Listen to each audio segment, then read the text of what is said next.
नमस्कार साथियों, स्वागत है आपका स्काई एकेडमी 360 में।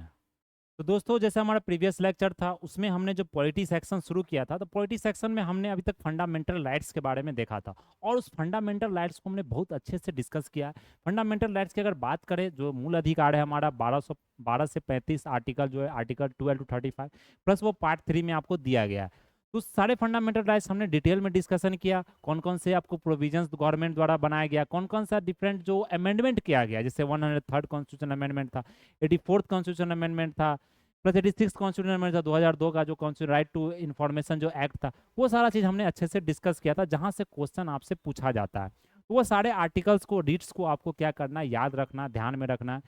आज जो हमारा नेक्स्ट डिस्कशन है दोस्तों, उसी लेक्चर को कंटिन्यू करेंगे। तो इसमें हमने जो जो हमने मतलब कि अगर देखें इंपॉर्टेंट जो टॉपिक जैसे डीपीएसपी हो गया, directive principle of state policy और फंडामेंटल ड्यूटीज है, ये दोनों जो सेक्शन है वो आज हम लोग यहाँ पर इस लेक्चर में डिस्कस करेंगे। तो चलिए बिना समय गंवाए हम लोग आज लेक्चर में क्या करते हैं, यहाँ पर शुरू करते हैं।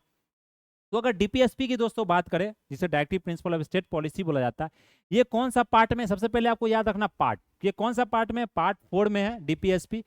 कौन से आर्टिकल को कहां से कहां तक ये डील करता है, आपको 36 to 51, article 36 to 51 directive principle of state policy, जो कि पार्ट 4 में आपको दिया गया।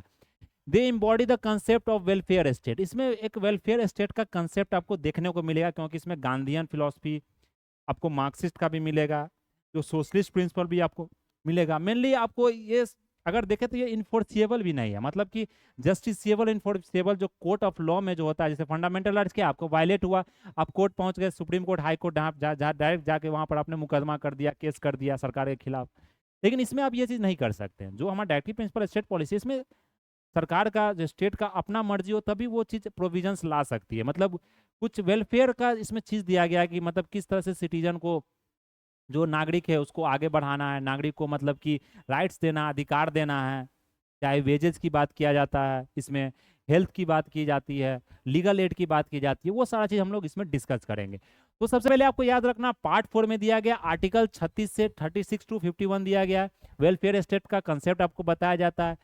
तो इसमें अगर देखें तो ये से गवर्नेंस, अगर पूछा जाता है विच पार्ट, या पूछा था which part is mainly used for the dealing the governance of the state, मतलब जो इंडिया का जो गवर्नेंस सिस्टम वो किस मतलब कि राइट्स के थ्रू, किस आर्टिकल या किस मतलब जो कंसेप्ट के थ्रू हम लोग क्या करते, डील करते, तो वो क्या रखना आपको, डीपीएसपी के through. They are non justiciable, क्या है ये, नॉन जस्टिसिएबल है। ये आपको बोथ यूनियन और स्टेट गवर्नमेंट्स के द्वारा ये क्या किया जाता है, अप्लाई किया जाता है, coming under the definition of state, ये सारे द्वारा आपको किया जाता है। इतनी बातें आप यहाँ पर समझ लिए। फिर अगर देखें सोशलिस्ट प्रिंसिपल, इसमें 3 प्रिंसिपल से आपको बारे में बात करेंगे, socialist principle, Gandhian principle plus liberal principle. तो जो सोशलिस्ट प्रिंसिपल है दोस्तों, वेलफेयर सोसाइटी की बात करती है इसमें। तो सोशलिस्ट प्रिंसिपल में क्या होता है यहाँ पर, these principles refer the idealism of socialism. Socialism में क्या होता है कि मतलब एक सोसाइटी को पूरी तरीके से जो ऑनरशिप है, जो प्रॉपर्टी का ऑनरशिप है, वो पूरे सोसाइटी का, एक कम्युनिटी ऑनरशिप हो, पूरे कम्युनिटी का उसमें क्या हो, आपको अधिकार हो, वो सोशलिज्म को आपको प्रमोट किया जाता है। इसमें अगर आर्टिकल 38 की बात करें, तो आर्टिकल 38 में क्या किया, to promote the welfare of the people by securing a social order permeated by justice, social, economic and political and minimize inequalities. मतलब इसमें किसी तरह का आपको इनइक्वालिटी नहीं दिखाना, सरकार को पूरा सोसाइटी को इक्वल रखना है, चाहे इनकम की बात हो, चाहे वेज की बात हो, चाहे अपॉर्चुनिटी की बात हो, तो ये सब सारा चीज में आपको एक इक्वालिटी दिखाना है, वो आर्टिकल 38 में आपको डील किया जाता है। आर्टिकल 39 में क्या होता है कि right to educate means of livelihood, हमको सही आपको जीवन यापन करने का जो जॉब मिलना चाहिए। फिर अगर देखें डिस्ट्रीब्यूशन ऑफ मटेरियल रिसोर्सेज आपको सही होना चाहिए, ऐसा नहीं कि मतलब एक हाथ के, आज के समय देते 1% बोला जाता है कि 40% आपको वेल्थ कवर कैप्चर की हो। आज के समाज की अगर बात करें दोस्तों पूरे इंडिया की, उसने 1% 2% पर्सन है जो बहुत बिलियनरे हैं, उसने पूरा क्या किया, वेल्थ को कैप्चर करके रखा है। चाहे आप पूरे वर्ल्ड की बात करें, तो वो डिस्ट्रीब्यूशन नहीं है, लेकिन ये सरकार के पास राइट होता है कि उस चीज को डिस्ट्रीब्यूट करे, वेल्थ भी क्या हो, हर एक के हाथ में हो, इक्वली डिस्ट्रीब्यूट हो। तो इक्विटेबल डिस्ट्रीब्यूट मटेरियल रिसोर्सेज हो गया, concentration of wealth and means of production, equal pay for equal work, मतलब कि आप जिस तरह से काम कर रहे हैं आपको इक्वल वेज मिलना चाहिए, किसी तरह से भेदभाव नहीं होना चाहिए, मैन और वुमेन के बीच में, औरत और जो मर्द के बीच में किसी तरह का भेदभाव नहीं होना चाहिए, आदमी के बीच में। तो ये चीज आपको ध्यान रखना, equal pay for equal work, preservation of the health and strength of workers का जो हेल्थ है उस पर काम करना है। फिर अगर देखें अपॉर्चुनिटी फॉर हेल्दी डेवलपमेंट, तो ये सब चीज आपको यहाँ पर दिया गया है। उसी तरह से आर्टिकल 41 की हम लोग बात करें यहाँ पर दोस्तों, आर्टिकल 41। तो जो आर्टिकल 41 में दिया गया है दोस्तों, यहाँ पर क्या बताया गया, to secure the right to work, education and public assistance. ये आपको राइट टू वर्क, एजुकेशन और पब्लिक असिस्टेंस के बारे में बताया जाता है, जिसमें कि unemployment, old age, sickness, disability के बारे में आपको क्या करना है, सरकार को असिस्टेंस देना है। फिर आर्टिकल 42 में क्या है, provisions for just and human condition for work and maternity leave. मतलब जो वर्क का कंडीशन होना चाहिए ह्यूमन होना चाहिए, मतलब आपको हर एक फैसिलिटी दिया जाना चाहिए, पर मैटरनिटी रिलीफ की जो बात किया जाता है वो आर्टिकल 42 में किया जाता है। ये जी आपको यहाँ पर ध्यान रखना। ये हमारा क्या था, सोशलिस्ट प्रिंसिपल था। नेक्स्ट क्या हमारा, गांधीयन प्रिंसिपल्स। अगर हम गांधीयन प्रिंसिपल की यहाँ बात करें, ये गांधीयन का आइडियोलॉजी पर बेस्ड हो। गांधी क्या चाहते थे, किसी तरह का स्टेट नहीं हो, सरकार नहीं हो, लोगों अपना काम खुद करे, एक कॉटेज इंडस्ट्री का शुरुआत हो, इंडस्ट्रियल डेवलपमेंट नहीं हो, क्योंकि वो जानते थे कि जब इंडस्ट्रियल डेवलपमेंट कैपिटलिस्ट सोसाइटी होगा तो वेल्थ का कंसंट्रेशन बढ़ जाएगा, लोगों के पास इक्वल वेजेस नहीं होगा, लोगों के पास इक्वल वेल्थ नहीं होगा। ये गांधी का कंसेप्ट था, जिसमें आर्टिकल 40 की हम बात करें, जो हम लोग विलेज पंचायत की बात करते हैं, ये आर्टिकल 40 में दिया गया, ये ध्यान रखना आपको। आर्टिकल 43 में हम देखें कॉपरेशन और सोसाइटी कॉपरेट, जो कॉटेज इंडस्ट्री की बात करें या कोऑपरेटिव सोसाइटी की, वो आर्टिकल 43 में दिया गया। फिर आर्टिकल 46 में क्या बताया जाता है, educational economic interest of SC ST, जो अदर वीकर सेक्शन है, उसका एजुकेशनल इकोनॉमिक इंटरेस्ट आपको बढ़ाना है, सरकार को प्रमोट करना है। फिर अगर यहाँ पर देखें आर्टिकल 47 में आपको क्या बताया जाता है कि किसी तरह का कंजम्पशन, जो इंटॉक्सिकेंट, किसी तरह का शराब का या दारू का जो कंजम्पशन होता है, जो बढ़ा हुआ है, ये गांधीयन का भी एक फिलॉसफी। उस समय जानते लिकर बैन आपको ज़्यादा होता था, कोई भी उस समय जो सरकार मतलब ब्रिटिश द्वारा बेचा जाता था, कोई भी जो आप जानते हैं, अगर देखें जो सिविल डिसोबीडियंस मूवमेंट है, नॉन कॉपरेशन मूवमेंट है, उसमें इस तरह का आप देखेंगे, मतलब कि जो फॉरेन क्लोथ्स होता था, फॉरेन लिकर होता था, उस सब पर आपको बैन लगाया जाता था। तो इसने इसमें गांधीयन प्रिंसिपल्स में आपको इंटॉक्सिकेटिंग ड्रिंक्स, ड्रग्स, ये जो इंजूरियस है, हेल्थ के लिए बहुत ज़्यादा खतरनाक है, इस पर क्या किस पूरी तरीके से आपको सरकार द्वारा प्रोविजन लगाएगा, रोक लगाया गया। आर्टिकल 48 की बात करें, इसमें क्या था, एग्रीकल्चर और animal husbandry modern and scientific lines पर आपको क्या करना, ऑर्गेनाइज करना, गवर्नमेंट द्वारा यह चीज़ आपको स्थापित करना है। तो ये गांधीयन प्रिंसिपल्स के बारे में। फिर नेक्स्ट है हमारा लिबरल प्रिंसिपल्स। नेक्स्ट क्या हमारा, लिबरल प्रिंसिपल्स। तो दोस्तों लिबरल प्रिंसिपल्स क्या होता है, इंटेलेक्चुअल प्रिंसिपल थोड़ा सा आपको इसमें मॉडर्न लगेगा, लिबरल प्रिंसिपल थोड़ा मॉडर्न लगेगा, तो आप इससे एग्जांपल में कर सकते हैं। ये मेनली कॉन्स्टिट्यूशन में मेंशन नहीं है इस तरह का, ये लिबरल प्रिंसिपल है, गांधीयन हम लोगों ने अपने मतलब कि जो एक आवश्यकता के अनुसार, कि जिससे हम लोग को पढ़ने में आसानी हो, हमने इस प्रिंसिपल्स को, जो DPSP को 3 पार्ट में बांट दिया, गांधीयन प्रिंसिपल, सोशलिस्ट प्रिंसिपल और लिबरल प्रिंसिपल। तो ये एग्जाम में आपसे पूछा भी जाता है। तो प्रिंसिपल में देखें, यहाँ पर लिबरलिज्म की अगर बात करें, आर्टिकल 44 में इसमें क्या जाता है, यूनिफॉर्म सिविल कोड, जो आप जानते हैं अभी उत्तराखंड में सबसे पहला स्टेट बना जाए, UCC आपको लागू हुआ, तो ये बताया जाता है इसमें कि इसलिए इसको फोर्स नहीं किया जा रहा, क्योंकि ये फंडामेंटल राइट्स में नहीं है, DPSP है, तो सरकार द्वारा बनाया जा चुका है, तो सब स्टेट पर तो लागू होगा नहीं, तो कोई जो स्टेट है वो स्टेट आपको, तो इसलिए उत्तराखंड ने, बहुत सारे स्टेट अभी लागू करने वाले, लेकिन उत्तराखंड ने पहला स्टेट है जिसने लागू किया UCC। तो UCC किसके अंदर आता है, आर्टिकल 44 के, ये न्यूज़ में रहता है, आपसे पूछा जा सकता है। आर्टिकल 45 में क्या है कि अर्ली चाइल्डहुड केयर आपको दिया जाएगा, कोई भी चिल्ड्रन को जो कि 6 ईयर्स आपको कंप्लीट कर चुके, मतलब एज ऑफ 6 ईयर्स। तो ये चीज़ आपको ध्यान है, 6 से 14 हमने देखा था आर्टिकल 21 में। तो बचपन से जो आपको आंगनबाड़ी का जो पूरा प्राइमरी एजुकेशन होता है, वो सब आर्टिकल 45 के अंदर आता है। फिर आर्टिकल 49 की बात करें, तो जितने भी मोनूमेंट्स है, हिस्टोरिक इंटरेस्ट है, नेशनल इंपॉर्टेंस के जो मोनूमेंट्स है, उसको संरक्षण दिया जाना चाहिए सरकार के द्वारा। फिर आर्टिकल 50 की बात करें, इसमें क्या है कि सेपरेशन होना चाहिए एग्जीक्यूटिव और जुडिशियरी के बीच में। ये एग्जाम में पूछा जा रहा है दोस्तों, बार बार पूछा जाता है, आर्टिकल 50 इंपॉर्टेंट है आपको। एग्जीक्यूटिव और जुडिशियरी के बीच में, जो एग्जीक्यूटिव क्या होता है, जो रूल इंप्लीमेंट करते हैं, लेजिस्लेचर से क्या होता है, जो रूल बनाता है उसको लेजिस्लेचर बुलाया जाता है, जो सांसद में बैठते हैं। अगर देखें लेजिस्लेटिव, वो क्या होता है, जो मतलब एग्जीक्यूटिव कौन होता है, जो कि रूल को इम्प्लीमेंट करता है, जो जितने भी रूल बनाया जाता है उसको इम्प्लीमेंट करने वाले को क्या कहते हैं, एग्जीक्यूटिव कहते हैं। प्लस अगर यहाँ देखिए, जो इसमें क्या बताएगा आर्टिकल 15 में, कि ये जुडिशियरी और एग्जीक्यूटिव को क्या है, इसके बीच में एक डिफरेंस सेपरेट रखना है, सेपरेशन ऑफ पावर की बात करता है आर्टिकल 50। आर्टिकल 51 में क्या होता है कि इंटरनेशनल पीस और सिक्योरिटी और जस्ट एंड ऑनरेबल रिलेशंस, आपको इंटरनेशनल रिलेशंस डिफरेंट नेशंस के बीच में होना चाहिए, एक मतलब जो रिलेशंस है वो एक अच्छा रिलेशन होना चाहिए, जो हमारा इंडिया के बीच में देख रहे बहुत सारे स्टेट के साथ एक अच्छा कॉर्डियल रिलेशंस है। ये चीज़ आपको यहाँ पर ध्यान रखना है। ये हमारा क्या था, आर्टिकल जितना भी डीपीएसपी के अंदर जो आर्टिकल था वो हमने डिस्कस किया। न्यू डायरेक्टिव प्रिंसिपल देखे जो कि ऐड किया गया था आपको डिफरेंट अमेंडमेंट के थ्रू। ये क्या होता है, कभी कभी एग्जाम में आपको अमेंडमेंट के साथ क्वेश्चन पूछ दिया था कि यह जो डीपीएसपी का प्रिंसिपल था यह किस आर्टिकल के थ्रू, किस अमेंडमेंट के थ्रू ऐड किया गया था। तो जैसे आर्टिकल 39(9)(a) देखे तो ये जो ऐड किया गया था इसमें फ्री लीगल एड पुअर को दिया जाना चाहिए। जैसे अगर गरीब लोग हैं तो उनको क्या होता है, उनके पास पैसा नहीं होता है कि वो मतलब कि लीगल एड ले पाए। मतलब जैसे अगर कोर्ट में केस करना तो उनके पास पैसा नहीं होता, क्योंकि जानते हैं लीगल प्रैक्टिसेस, लीगल कोर्स आपको ज़्यादा महंगा होता है कि अगर किसी तरह का आप केस में फंस जाते हैं तो आपको एक कोर्ट में जाना आने का खर्चा प्लस जो लॉयर का खर्चा, ये खर्च आपको सरकार उठाती है इसमें। तो ये लीगल फ्री लीगल एड आपको यहाँ पर दिया जाना चाहिए आर्टिकल 39(n) में। ये कि 42वां संशोधन 14 हमने बताया था ना, 4+2 6, तो 1976 आपको याद रखना है। उसी तरह से 4+4 क्या होता है 8, 1978। आर्टिकल 39(f) में ये भी ऐड किया गया था 42nd कॉन्स्टिट्यूशनल अमेंडमेंट के थ्रू। इसमें क्या होता है कि opportunities healthy development of children, मतलब बच्चों का सही विकास हो, इसके लिए सरकार इसमें क्या करती है, कुछ अपॉर्चुनिटी आपको देती है हेल्दी डेवलपमेंट कराने के लिए। फिर आर्टिकल 43(a) क्या है कि participation of workers in management हो, इंडस्ट्री का जो मैनेजमेंट हो उसमें वर्कर्स का भी क्या हो, पार्टिसिपेशन हो, वो चीज़ आपको आर्टिकल 43(a) में दिया गया। ये भी 42वां संशोधन के थ्रू किया गया था।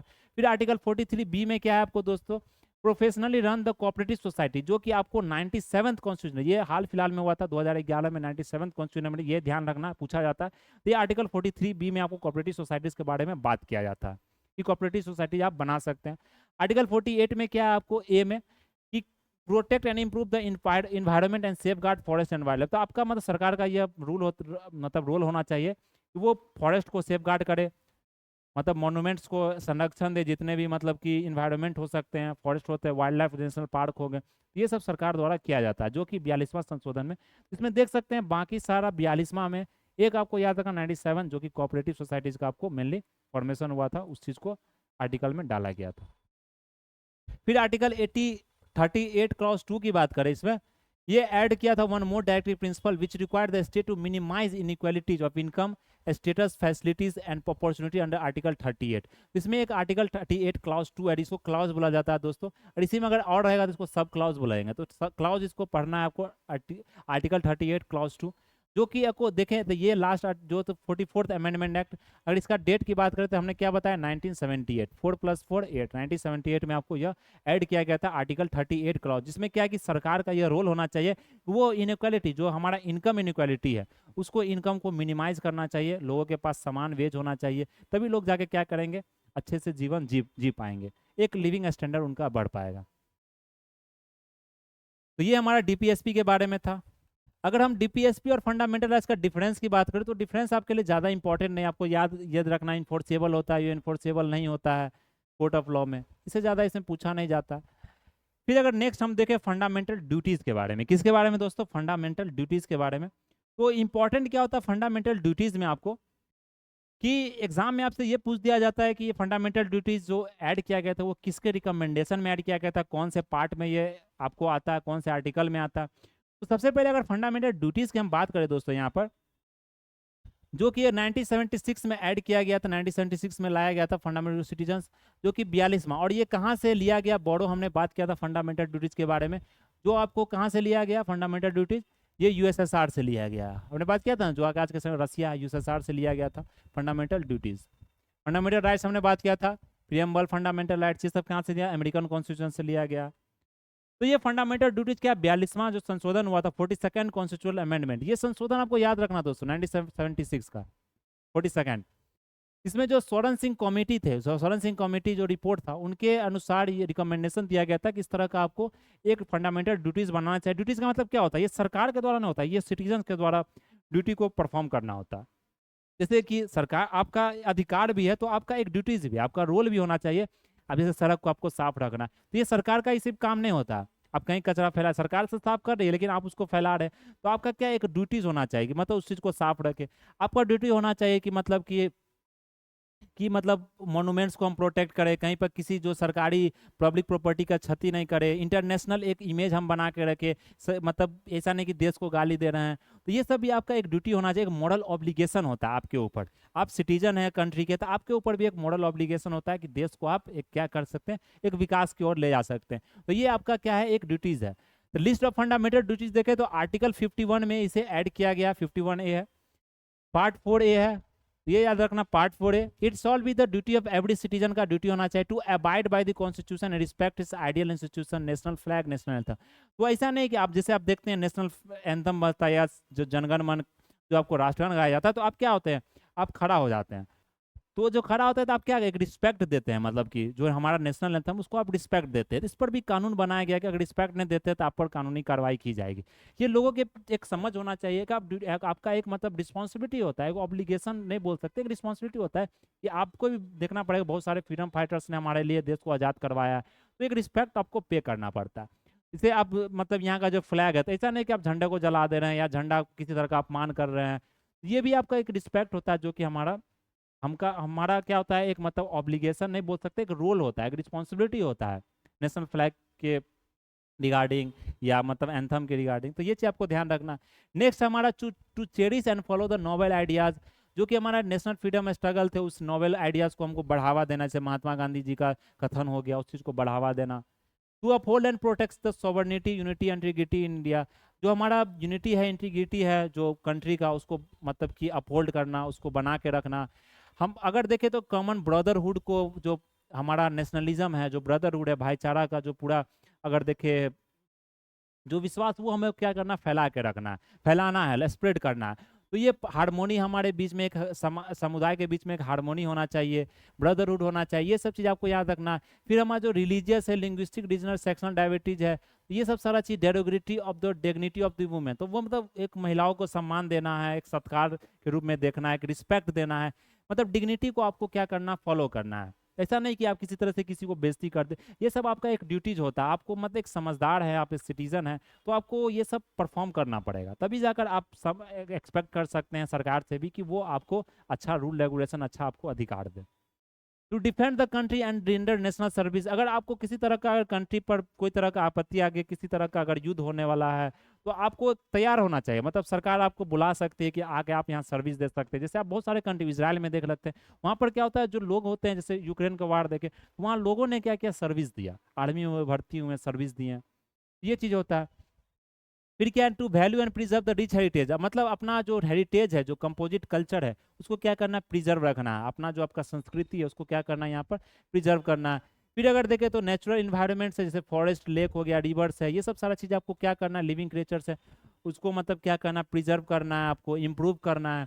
फिर अगर साइंटिफिक टेम्पर की बात करें, ह्यूमनिज्म, स्पिरिट ऑफ रिफॉर्म, मतलब एक लॉजिकल तरह से सोचना, ऐसा नहीं कि आपने किसी तरह का इलॉजिकल बात आप सोच रहे हैं, गाली गलौज कर रहे हैं। तो एक लॉजिकली वे में, एक साइंटिफिक टेम्पर होना चाहिए, किसी चीज़ों के प्रति आपका एक साइंटिफिक टेम्पर होना है, एक लॉजिकल वे में आपको सोचना पड़ेगा, तभी जाकर अपने ड्यूटीज़ को आप क्या कर सकते हैं, परफॉर्म कर सकते हैं। तो safe guard public property, public property को हमको सेफ गार्ड करना, ऐसा नहीं कि किसी भी सरकारी मतलब जो भी प्रॉपर्टी उसको आप क्षति पहुंचा रहे हैं। आपने देखा होगा कि तोड़फोड़ लोग करने लगते हैं, कहीं भी रेलवे स्टेशन हो गया, तोड़फोड़ लोग समझते हैं सरकार का। अरे भाई, वो सरकार का नहीं, वो हमने जो टैक्स दिया दोस्तों, वही टैक्स जो आप पे करते हैं, चाहे आप जीएसटी के रूप में, चाहे आप इनडायरेक्ट टैक्स हो गया, तो हम लोग हर एक कदम पर टैक्स पे करते हैं सरकार को, वही सारा हमारा ही जो पैसा होता है, उसी टैक्स का वो सारा चीज़ बनाया जाता है। फिर भी आप लोग उसको क्षति पहुंचा रहे हैं, तोड़ फोड़ रहे हैं, और जो प्रॉब्लम, जो समस्याएं हमें ही झेलनी पड़ती है। तो ये चीज़ आपको यहाँ पर ध्यान रखना है, इसलिए ये ड्यूटीज़ को ऐड किया, जो कि बहुत इंपॉर्टेंट है। To provide opportunities for educational to his child, जैसे हमने बात किया था, एज 6 से 14 ईयर्स, तो मतलब कि गार्जियन और जो सरकार का ये मतलब एक मतलब बोल सकते हैं कि ड्यूटीज होना चाहिए कि मतलब अपने वार्ड्स को, अपने चिल्ड्रन को वो अच्छे शिक्षा प्रदान करे। To strive toward excellence in all spheres of individual and collective activity so that national constantly rises, मतलब हमें मतलब एक अच्छे से परिश्रम करना चाहिए, संघर्ष भी एक बोल सकते हैं अच्छे डायरेक्शन में करना चाहिए, कि हमारा जो देश वो प्रगति करे, आगे बढ़े, विकास करे। इसलिए आज देखते हैं, आज के समय में जो विकास का जो मतलब एक पथ है, जो विकास का एक रास्ता जो बजट में भी बताया जाता है, तो उस डेवलपमेंट फॉर ऑल, मतलब सभी को एक साथ लेकर चलना है। तो हमें मतलब उस साइंटिफिक टेम्पर डेवलप करना पड़ेगा। तो ये सब चीज़ आपको इसमें फंडामेंटल ड्यूटीज में बताया गया है। To provide opportunities for educational to his ward, ये हमने देखा 6 to 14 ईयर्स, जो कि 86 कॉन्स्टिट्यूशनल अमेंडमेंट में, 86 कॉन्स्टिट्यूशन में 2-3 ऐड किया गया था। एक आपको फंडामेंटल ड्यूटीज राइट्स में भी ऐड किया गया था, डीपीएसपी में भी ऐड किया गया था, प्लस हमारे फंडामेंटल ड्यूटीज में भी ऐड किया गया था, कि मतलब कि बच्चों को आपको पढ़ाना है, compulsory education, free and compulsory education government द्वारा आपको दिया जाना चाहिए। तो ये चीज़ हमारा फंडामेंटल ड्यूटीज़ के बारे में था। तो देख सकते हैं इसमें आपको बहुत अच्छा अच्छा बात आपको बोला गया, आपको पढ़ने में मजा आ रहा होगा, फंडामेंटल इतना अच्छा चीज़ है। तो लोग अगर इस पर भी गौर करें दोस्तों, और कॉन्स्टिट्यूशन संविधान को भी लोग अगर पढ़े ना, सरकार पढ़े, लोग पढ़े, तो एक जागरूकता आएगी समाज में, लोगों के बीच में। तो ये आप जो जितना भी चीज़ आज देख रहे हैं आज के समय में, जो गलत काम या कुछ भी हो रहा, तो लोग इससे बचेंगे, समझ रहे हैं ना। तो एक साइंटिफिक टेम्पर आपको डेवलप करना है। चलिए, तो हमने ने कंप्लीट कर लिया कौन सा, जो हमारा डीपीएसपी था, फंडामेंटल राइट्स, और एक फंडामेंटल ड्यूटीज, जो कि इंपॉर्टेंट सेक्शन था आपका बीपीएससी एग्जाम के लिए। इस पर आपको यहाँ पर फोकस करना है, ध्यान देना है, इसको आप नेग्लेक्ट नहीं करना है। अगर देखें कुछ क्वेश्चन आप देख सकते हैं, जो क्वेश्चन हमने पहले डिस्कस किया था कि मतलब अडॉप्ट कब किया था कॉन्स्टिट्यूशन असेंबली में। तो आप जानते हैं कि वो 26 नवंबर था, जो डेट था 94, जो कॉन्स्टिट्यूशन डे भी बोला जाता है। नेचर ऑफ इंडियन कॉन्स्टिट्यूशन क्या था, जो फेडरल इन नेचर होता है, यूनिटी इन स्पिरिट होता है। फिर अगर देखें जो यहाँ पर बुलाएगा, दिल्ली क्या, दिल्ली स्टेट है, यूनियन टेरिटरी है, क्या यूनियन टेरिटरी है। फिर सिक्किम जो मेड किया गया था, हमने पढ़ा था कॉन्स्टिट्यूशनल अमेंडमेंट। क्या बोला जाता है कि वंचाल स्टेट कटिंग बिहार, ये बहुत सारा मतलब जो वंचाल state by cutting Bihar possible to create, तो ये किया जा सकता है, लेकिन इसमें आपको ऑर्डिनेंस गवर्नेंस द्वारा किया जाएगा, कुछ मतलब कॉन्स्टिट्यूशनल अमेंडमेंट किया जाएगा, जो कि मतलब लेजिस्लेटिव असेंबली किसके द्वारा किया जाता है, मेनली ये आपको सरकार पार्लियामेंट द्वारा। उसका मतलब पूरा आर्टिकल 3 में हमने बात किया था, वो चीज़ आपको इसमें क्या किया गया, यहाँ पर दिया गया। तो ये हम लोगों ने यहाँ पर बात किया, जो कि आपको क्या करना, ध्यान रखना अच्छे से। तो ये हमारा आज का सेशन था, किसका, डीपीएसपी का, प्लस फंडामेंटल ड्यूटीज़ का। फंडामेंटल राइट्स हमने अच्छे से डिस्कस कर ही लिया था। तो दोस्तों ये सब आपको एग्जाम में पढ़ना पड़ता है, एग्जाम में पूछा जाता है, तो इतना कम से कम आप ध्यान रखें। आप बीपीएससी एसडीएम बनने वाले हैं, आप डीएसपी बनने वाले हैं, एक अच्छा पोस्ट आपको चाहिए, तो मेहनत तो आपको करना पड़ेगा। हम लोग भी मेहनत कर रहे हैं, आपको भी मेहनत करना पड़ेगा, एक हाथ से तो ताली बजती नहीं है। तो आप मेहनत कीजिए और अच्छे रिजल्ट लाइए, मेंस का तैयारी कीजिए। मेंस पर आपको क्या करना है, एक दृढ़ संकल्प लेना है कि हमको मेंस लिखना है, चाहे जो भी हो जाए। तो इसके लिए आपको दिन रात अभी करना पड़ेगा, क्योंकि 40 दिन से भी आप 45 दिन से कम समय, बीच में आपको फेस्टिवल भी है, सैटरडे संडे है, तो ये सब बीच में क्या होता है, किसी तरह किसी वजह से आप नहीं भी पढ़ पाए, इसलिए आपको दिन रात करना पड़ेगा। सीरीज टेस्ट सीरीज लगाइए, प्लस आप प्रीवियस ईयर क्वेश्चन सॉल्व कीजिए, लेक्चर को बार बार देखिए। कुछ प्रॉब्लम होता है, इस नंबर पर आप कॉल करके यहाँ पर पूछ सकते हैं, हम लोग पूरा गाइडेंस आपको यहाँ प्रोवाइड करेंगे, नंबर आपको अच्छा आएगा। ये मतलब एश्योर आपको कर देना चाहता हूँ, हमारे साथ अगर आप मेहनत कर रहे हैं तो। प्लस ये जो पूरा जो लेक्चर है आपको मिल जाएगा स्काई एकेडमी 360 में। हमारा जो पूरा चैनल है, वो चैनल आपको स्काई एकेडमी 360, जो कि एक प्ले स्टोर में भी चैनल मिल जाएगा। प्लस हमारे यहाँ हिंदी इंग्लिश माध्यम दोनों में पढ़ाया जाता है, जितने भी गवर्नमेंट एग्जाम्स के कंपटीशन होते हैं, मैथ रीजनिंग, वो सारा टॉपिक आपको यहाँ पर डिस्कस कराया जाता है।